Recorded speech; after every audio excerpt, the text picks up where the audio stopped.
Hello, I'm Fanula Sweeney in London. Welcome to CNN's International Correspondent, where we examine how the media are covering the big stories. We begin in Tibet and the challenges for news outlets in covering the unrest taking place there. Chinese authorities have been accused of obstructing international journalists as they sought to report on the crackdown. China, meanwhile, has launched its own attack. Here's John Vors. Time and time again, police made it clear, no pictures, not now, not even here in the city of Chengdu, almost 1,000 miles from Tibet. Closer to the unrest, roadblocks are keeping reporters well away. The Foreign Correspondents Club of China says journalists have been obstructed by officials at least 30 times in Lhasa, Beijing, Xining, Chengdu and Gansu province. James Miles with The Economist was in Lhasa on a government-approved visit when the violence erupted. I think it's very likely that Han Chinese were killed during the rising. He also reported for CNN, but by Tuesday, when his permission expired, he was told to leave. I think they also probably felt that having me there would help to get across the scale of the ethnically targeted violence that the Chinese themselves have also been trying to highlight. On Sunday, a crew from Hong Kong cable TV hiding in the Tibetan capital managed to broadcast these extraordinary live pictures. Hours later, they were found and ordered out. These are the only image China has sanctioned, Tibetans on a rampage in Lhasa. No sign of how Chinese troops restored order, and more recently, new video showing calm has now returned. At the same time, Chinese officials have accused some Western reporters of bias. In some of your reporting, we can see the involvement of the Dalai clique, he said. A similar allegation has been made by Chinese bloggers, in particular accusing CNN of distorting this photograph, which didn't show Tibetan protesters throwing stones at a Chinese truck.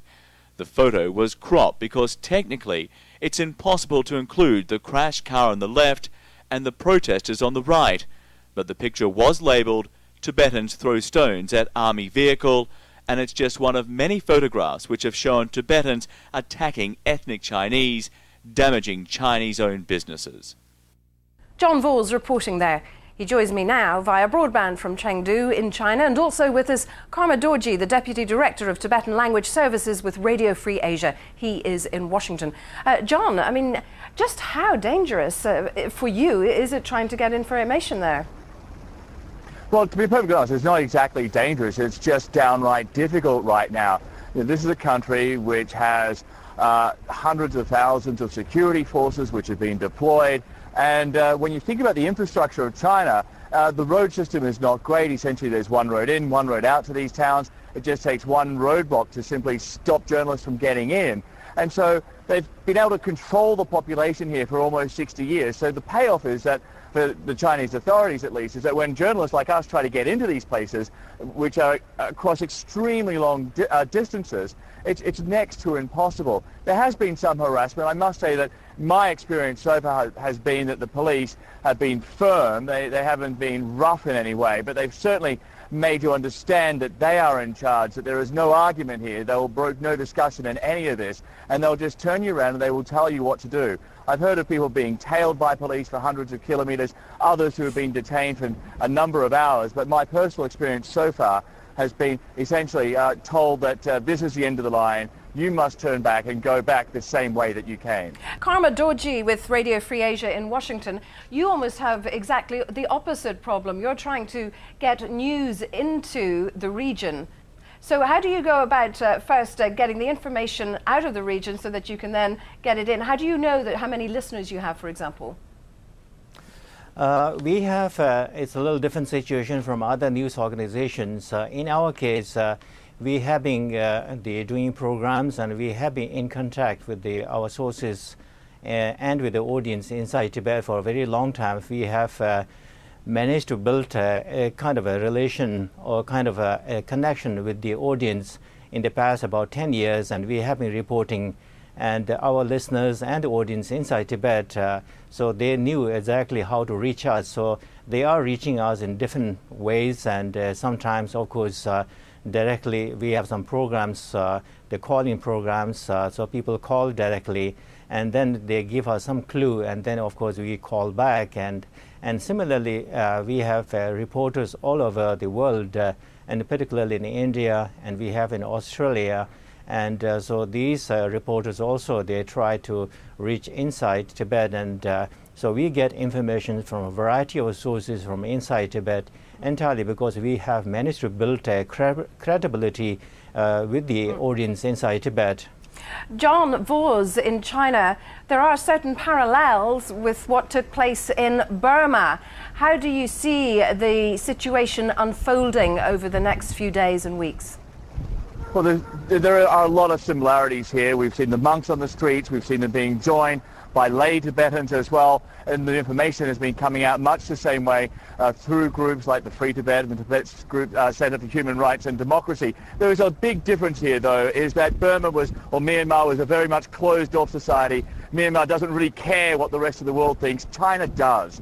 It's very much integrated into the world economy. It's got the Olympic Games coming up, and that's one of the reasons why we are seeing these demonstrations, and we will be seeing a lot more demonstrations. And this really is a dilemma for China right now. And I don't know how this is going to play out. On the one hand, it has its image, its reputation to think of. It has to worry about what the world will see in the lead up to the Olympic Games. But the Olympic Games are only for 2 weeks in August. China is dealing with a much bigger problem here. If Tibet manages to rise up and seriously challenge Beijing's control here, then they have much, much more serious problems, not just with the Olympics, but in other provinces in China, with the Uyghurs, for instance, the Muslims in Xinjiang autonomous region, who are also demanding their own independence. And so this could very well be the problem which Beijing is now facing. How much is too much, cracking down on the Tibetans, and how much is not enough? What's going to happen? Really, it's going to be very interesting to see what Beijing does to control this situation. Karma Dorji, let me ask you, do you feel that how the Chinese handle media interest, international media interest, will determine how far this gets reported? Yeah, definitely, as John reported earlier, and then also we got, I saw a report recently, in fact, just I think yesterday, a report given by the Reporters Without Border, which is based in Paris. So they were reporting that there were instances of about 40 instances in which the Chinese authority intimidated the foreign journalist, and I'm sure the CNN is also one of the victims. And there were many other, the foreign tourists also, if they try to report anything, so they were really harassed and they were threatened. So there are a lot of, clamp down on the media. And of course, many of our sources also, they are really worried and scared. But in spite of the situation, but still they, some way or another, they managed to send us information. We must leave it there. Karma Dorji in Washington with Radio Free Asia, and John Vos in Chengdu, China. Thank you both very much for joining us. Shock and awe. Where were you when the Iraq War began 5 years ago? Correspondents share their stories when we return.